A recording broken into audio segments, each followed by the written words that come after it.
Hiya. Do you ever think we get down to this where you turn the TV on and they got a charming commercial where a bear is wiping his ass? Which,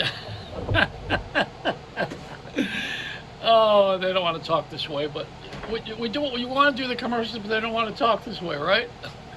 Where's my bird? Where's the sweet bird of youth? It left. The train left a long time ago. Oh man, am I energized? And for an older guy, when are they going to get to my issue? You know, we've had the women and the blacks, or let's call it inclusion. So it's only blacks and browns, and we've had also the gays, the LGBT, LB, the SNL, whatever they call it. Anyway, we've had all of these issues. When are we going to have mine? What about being an idiot? when do I get accounted for? You cannot believe what's on television today. I know you can't believe it. You just can't. I was watching this one. I had to write it down. This is how lame I've gotten. I used to live with Kramer, you know, the real Kramer, and with Larry David, you know. Now these guys are gone. There's another Kramer, Jana Kramer, who is at this point in time. Let me get the bird. She wants in on this one. All right, here. Jana Kramer has announced her divorce, and it's sponsored by Kleenex. Your divorce mine was sponsored by Preparation H. Here we go back into the anal section of my show again, right? You're going to think I have that fixation, but someone that has a stigma that this is one I never heard. I had to write this down. This is Lynn McCord, who's fighting the stigma, and there was a psychiatrist on the television talking about dissociative identity disorder. What the hell?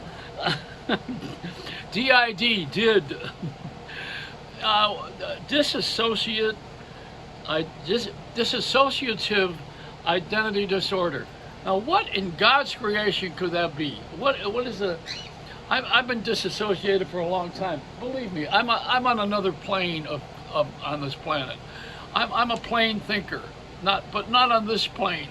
I'm out of the box, you know. I mean, I think a little bit differently. I for the life of me cannot understand how they could have an Academy Awards when nobody's seen movies. You've been watching them maybe on Netflix and Amazon, but you ain't going to the theater. You know, I mean, Pacific Theaters just sold their theater chain on the West Coast, and they're at the home of Movie Land, which is California. And they're gone, you know. AMC, I mean, AMC is still selling the popcorn from a year ago. I mean, this is a clearance sale going on. Of course, you can't take the mask off and eat popcorn, I don't think. And if you want separation, that's where you go, because there's nobody in the theaters. And they're going to have an Academy Award. That's like having a Super Bowl game when nobody played. I don't get it. I do get it. See, this is dissociative disorder. This is the people who are not they're not on this level of thinking. They don't understand poverty. They don't know that poverty requires people having money, and you get money by working. You have to have a job. That's what you need to have. Where would we get jobs? Let me tell you where it starts. It starts right in your own family and in your own home and in your own hometown. How do you do that? We have FM stations, right? And they don't have disc jockeys or people in my profession anymore. All they have is talk shows on AM where they or syndicated, where they argue about politics. You know, right or wrong, left or right.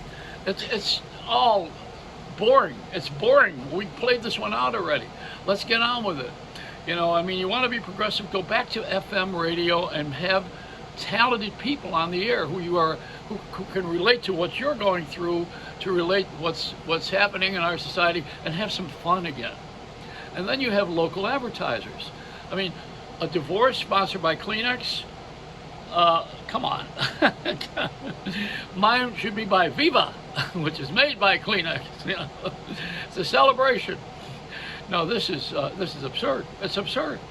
See, we don't want to go back to what was good and before. We don't like to go back. In America, we never like to go back to things that still work or would work again. We never say, I'm sorry, or I was wrong. I've never heard anybody say that. You hear me talking about it all the time. You know, somebody's got to get on television and say, you know what, we really screwed up. Let's not do this again. And then you need someone, the other voice that says, you know, this is pretty good. Why did we screw it up? Why do we stop this? Why is everybody streaming? And then you know the excuse that the radio people give. They say, "Oh well, people under 25 don't own a radio." Well, how would you? Why would you own a radio? There's nothing on it that you want to hear. Put something on it that you need to hear. I'm telling you, if you have a hurricane warning, and I live in Florida right now, if you got a hurricane warning, you're going to hear about it in every available hole on your face. You're going to hear about it because it's coming from all directions. This is not a silent. This is not the silence of the lamb. This is the killing of the lamb. What we're not doing in this society is we're not being intelligent. I'm going to start a station and call it WIQ. The IQ is missing. We have to be more intelligent about things. You know, we're not having the fun we used to have. Now here's why. This is the trail. ABC Television Network, which carries the Oscars, is owned by Walt Disney Company. Disney owns the second largest employer in the state of Florida, with thousands of people working there at Disney World, right? And the cruise ship, and all the other things they own, ESPN and the other things that ABC owns. You know, that's why all these guys on television right now, men and women, including The View, Ryan Seacrest with his 17 jobs, God knows why, but you know, all these people are on television and they're hawking this Oscars. Now, why are they doing this?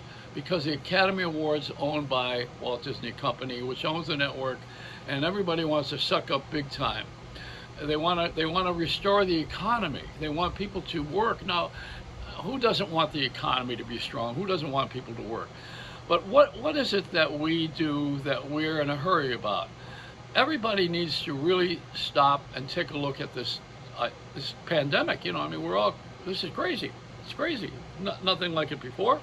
Maybe nothing like it again. Maybe it won't go away. Maybe it'll get repositioned again. Like a lot of things in life, it'll get reserved. You know, we repeat the experience until we learn the lesson. It's a metaphysical axiom. We repeat the experience until we learn the lesson. That's the human condition. I don't have to be Wayne Dyer to tell you this, do I? Remember him? And you know, we have my good friends, Dr. Jared Jampolsky, Marianne Williamson. These are people who used to carry a very strong message, and they were all on Oprah's show. Oprah was not the message carrier. She was the medium, the person that had them on the show. They had the message. She had the means. She had the show. And even Johnny Carson, you know, he wasn't the show. He was the host of the show that gave you everything that you liked. And he conducted himself very well, as did Oprah. But you know, the fact of the matter is that we're only middle people in that configuration. I'm only here to present to you people who know something more than I know. I learn while I'm doing a show because I pay attention to who's on the air with me. I mean, these days I had to sit here and interview myself, which is, I think I ran out a long time ago. I don't want to interview myself anymore. But there's not a station around that's going to put me on the air. I'm too outspoken. I've had, you know, my career's not over. Theirs is. I go on forever. You know, after I die, they're going to bury my tongue after I die. It's going to go later. Because I am a person who doesn't ever give up, and I don't ever give up on the human beings or the human spirit, but I do give up on stupidity and foolishness and lies. I surrender all of that. I surrender it. I give it up. I gave it up for Lent when I was a practicing Catholic. I gave it up for my lifestyle right now that I'm an agnostic radio and political atheist. I'm telling you, boy, this has got to change. And it'll change, but we could have a softer ride if you pay attention. And we got the people in the radio and television business who are not really interested in other people. They're interested in themselves. Now, what is it? Self-centered fear. The fear is I will not get what I want and I will lose what I have. FEAR, false evidence assumed real. How about being that metaphysical right now? You know, I'm going to look like a bunch of bumper stickers on the back of a car. But this is the way life is going right now. If you pay attention, the school of pay attention, and you watch what people are doing to each other right now and realize that you don't want to be a part of that and say, hey, wait a minute, I surrender my concepts. This is over. I'm not going to do this anymore. And one of the things is to stop paying for television that's bad, and phones and radio and everything that has a price attached to it that doesn't serve us well. So that's how you demand perfection. You know how? By starting with yourself. You see how perfect I am. Yeah, right. Even the bird is yawning at this point. No, you gotta know that I'm on your side, and there is a side. This is the side of sanity. Sanity is sane is knowing right from wrong and practicing it. That's what sanity is. And there's a lot of lessons in all of these things. When you get older, you know a lot of these things, and then you try to dodge the potholes if you possibly can with the infrastructure. But I'm all for the improvement of the planet. I can't wait till 2035. I won't be here to watch that wonderful electric car. Give me the hydrogen car this week. That's the one I want. Hydrogen. It's got no emission at all because batteries are still in cars and they do put out something into the air. And you have to charge them too.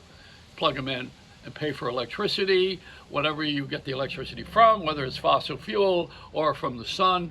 The fact of the matter is, if you have a hydrogen car, you're just dealing with water. Heated water. How about that? Oh, what a concept is that? General Motors had when I drove it for about a year.